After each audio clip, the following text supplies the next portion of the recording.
ఈ మధ్య అంతా బస్సు ఎక్కడం బస్సు దిగడం ఇదే పని అయిపోయింది నాకు. సంక్రాంతికి వచ్చానా, వచ్చిన తర్వాత ఇంక అటు నుంచి అటు అమ్మమ్మ వాళ్ళ ఊరికి అటు ఇటు తిరిగి మళ్ళీ నెల్లూరుకి వచ్చి ఒక నెల కాకముందే మళ్ళీ ప్రయాణం స్టార్ట్ అయింది. అమ్మ వాళ్ళ ఇంటికి కాదు నేను అసలు వచ్చింది. నేను సాయంత్రం 6 అయిపోయింది వచ్చేసరికి. నైట్ కొంచెం అలా తినేసి పడుకొని మళ్ళీ నిద్ర లేచి అయితే రెడీ అయ్యి స్టార్ట్ అయ్యామన్నమాట. అమ్మ వాళ్ళ ఇంటికి కాకుండా అమ్మమ్మ వాళ్ళ ఊర్లో పని. ఇంకా డైరెక్ట్ అటు వెళ్ళడం ఎందుకులే, అమ్మ వాళ్ళు కూడా వస్తారు కదా, పొద్దున్న లేచి వెళ్ళొచ్చు అని చెప్పేసి ఇంక అమ్మ వాళ్ళ దగ్గరకు వచ్చి ఇంక ఈరోజు ఉదయాన్నే రెడీ అయిపోయి స్టార్ట్ అయిపోతున్నామండి. ఊర్లో 10 గంటలకు అట్లాగా పొంగళ్ళు పెడతారనమాట. సో అట్లా వెళ్ళి దేవుడి దగ్గర కనిపించేసి రావాలి అని చెప్పి వెళ్తున్నాము. ఇంకా ఆటో మాట్లాడుకున్నాం. బస్సు ఉంది కానీ 8:30కి బస్ మిస్ చేసేసుకున్నాము. ఇంకా ఆటో మాట్లాడుకొని రోడ్లోకి అయితే వచ్చామన్నమాట. నేను చూపించాను కదా పొలం అది.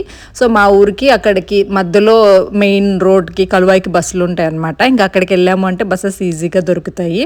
మేము వెళ్ళేసరికి బస్సెస్ అయితే ఏం లేవు. ఒక 10-15 నిమిషాలు పట్టింది. ఈలోపు ఖాళీగా ఉండటం ఎందుకులే, మంచిగా నేచర్ ఉంది కదా అని చెప్పేసి కొన్ని ఫొటోస్ వీడియోస్ అవి తీసుకున్నాము. డ్రెస్ బాగుంది కదా, నాకైతే భలే నచ్చింది క్వాలిటీ. ఆర్డర్ పెట్టినప్పుడు ఎలా వస్తుందో అనుకున్నాను. కొంచెం గట్టిగా స్టిఫ్గా ఉంటుందేమో అనుకున్నా, బట్ చాలా సాఫ్ట్గా బాడీ ఫ్రెండ్లీ అనిపించింది. ఇంకా కలర్ కూడా రస్ట్ ఆరెంజ్ కదా, ఈ రీసెంట్ టైమ్స్లో ఫుల్ వైరల్ అయిపోతుంది. నేను ఎన్ని ఆరెంజ్ డ్రెస్సులు ట్రై చేసినా కానీ అసలు వదలలేను ఆరెంజ్ కనిపించగానే, శారీస్ కానీ డ్రెస్సెస్ కానీ.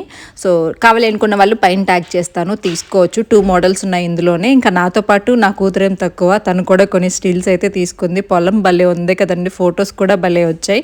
ఇంకా తర్వాత కొంతసేపటికి బస్ అయితే వచ్చింది. తర్వాత వ్లాగ్ కంటిన్యూ అవుతుంది. వీడియో నచ్చితే లైక్ చేయొచ్చు కదబ్బా.